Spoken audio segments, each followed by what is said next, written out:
முதல் வாசகம். ஆண்டவர் நீதி தலைவர்களை எழச் செய்தார். ஆயினும் மக்கள் அவர்களுக்கு செவி கொடுக்கவில்லை.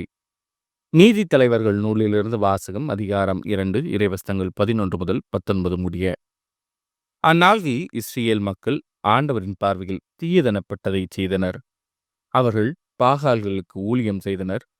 அவர்கள் தங்கள் மூதாதையரை எகிப்து நாட்டிலிருந்து வெளியே கொண்டு வந்த தங்கள் மூதாதையரின் கடவுளாகிய ஆண்டவரை கைவிட்டனர். தங்களை சுற்றி வாழ்ந்த மக்கள் இனங்களின் தெய்வங்களை பின்பற்றி வழிபட்டு ஆண்டவருக்கு சினம் மூட்டினர்.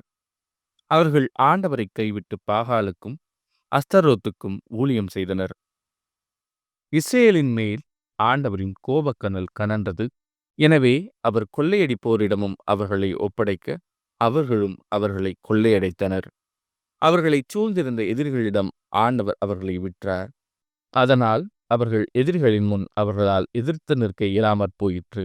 ஆண்டவர் அவர்களுக்கு ஆணையிட்டு கூறியது போல் அவர்கள் போருக்கு சென்ற பொழுதெல்லாம் ஆண்டவரின் கை அவர்களுக்கு எதிராக தீமை விளைவித்தது.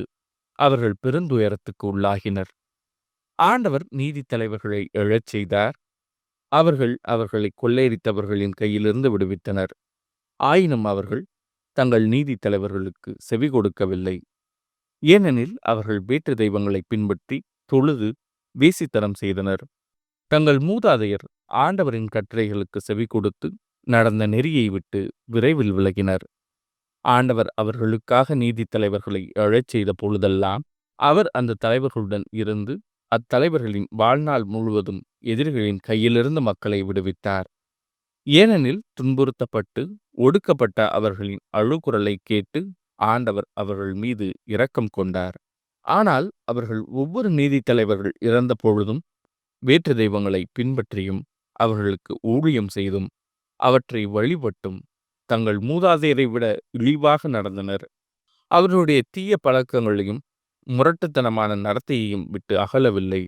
இது ஆண்டவரின் அருள்வாக்கு. இறைவா, உமக்கு நன்றி. பதிலுரை பாடல். உம் மக்கள் மீது இறங்கும்போது ஆண்டவரே, என்னை நினைவு கூரும். ஆண்டவரிட்ட கட்டளைக்கு மாறாக மக்கள் இனங்களை அவர்கள் அழிக்கவில்லை. வேற்றினத்தாரோடு கலந்துரவாடி அவர்களின் வழக்கங்களை கற்றுக்கொண்டனர். உம் மக்கள் மீது இறங்கும்போது ஆண்டவரே, என்னை நினைவு கூரும். அவர்களின் தெய்வச் சிலைகளை தொழுதனர். அவையே அவர்களுக்கு கன்னிகளாயின. அவர்கள் தங்கள் புதல்வர் புதல்வியரை பேய்களுக்கு பலியிட்டனர். உம் மக்கள் மீது இறங்கும்போது ஆண்டவரே, என்னை நினைவு கூரும். அவர்கள் தங்கள் செயல்களால் தங்களை கரைபிடித்துக் கொண்டனர். தங்கள் செயல்கள் மூலம் வேசித்தனம் செய்தனர். எனவே ஆண்டவரின் சினம் அவர்தம் மக்களுக்கு எதிராக பற்றி எறிந்தது. தமது உரிமை சொத்தை அவர் அருவருத்தார். உம் மக்கள் மீது இறங்கும்போது ஆண்டவரே, என்னை நினைவு கூரும். பன்முறை அவர் அவர்களை விடுவித்தார். அவர்களோ திட்டமிட்டே அவருக்கு எதிராக கலகம் செய்தனர்.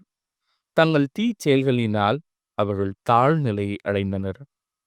எனினும் அவர் அவர்களது மன்றாட்டுக்கு செவி சாய்த்து அவர்களது துன்பத்தைக் கண்டு மனமிறங்கினார். உம் மக்கள் மீது இறங்கும்போது ஆண்டவரே, என்னை நினைவு கூரும். நற்செய்தி வாசகம். நிறைவுள்ளவராக விரும்பினால் நீர் போய் உம் உடைமைகளை விற்று ஏழைகளுக்கு கொடும். அப்பொழுது விண்ணகத்தில் நீர் செல்வராயிருப்பீர். மத்தேயு எழுதிய தூய நற்செய்தியிலிருந்து வாசகம். அதிகாரம் 19, இறைவசனங்கள் 16 முதல் 22 முடிய. அக்காலத்தில் செல்வரான இளைஞர் ஒருவர் இயேசுவிடம் வந்து, போதகரே, நிலை வாழ்வை பெற்றுக்கொள்வதற்கு நான் என்ன நன்மை செய்ய வேண்டும் என்று கேட்டார். இயேசு அவரிடம், நன்மையை பற்றி என்னை ஏன் கேட்கிறீர்? நல்லவர் ஒருவரே. நீர் வாழ்வடைய விரும்பினால் கட்டளைகளை கடைப்பிடியும் என்றார். அவர், எவற்றை என்று கேட்டார். இயேசு, கொலை செய்யாதே, விபச்சாரம் செய்யாதே, களவு செய்யாதே, பொய்ச் சான்று சொல்லாதே, தாய் தந்தையை மதித்து நட, மேலும் உன்மீது நீ அன்பு கூறுவது போல் உனக்கு அடுத்திருப்பவர் மீதும் அன்பு கூர்வாயாக என்று கூறினார். அந்த இளைஞர் அவரிடம், இவை அனைத்தையும் நான் கடைபிடித்து வந்துள்ளேன். இன்னும் என்னிடம் குறைபடுவது என்ன என்று கேட்டார். அதற்கு இயேசு, நிறைவுள்ளவராக விரும்பினால் நீர் போய் உம் உடைமைகளை விற்று ஏழைகளுக்கு கொடும். அப்பொழுது விண்ணகத்தில் நீர் செல்வராயிருப்பீர். பின்பு வந்து என்னை பின்பற்றும் என்றார். அவர் சொன்னதை கேட்ட அந்த இளைஞர் வருத்தத்தோடு சென்று விட்டார். ஏனெனில் அவருக்கு ஏராளமான சொத்து இருந்தது. இது ஆண்டவரின் அருள்வாக்கு.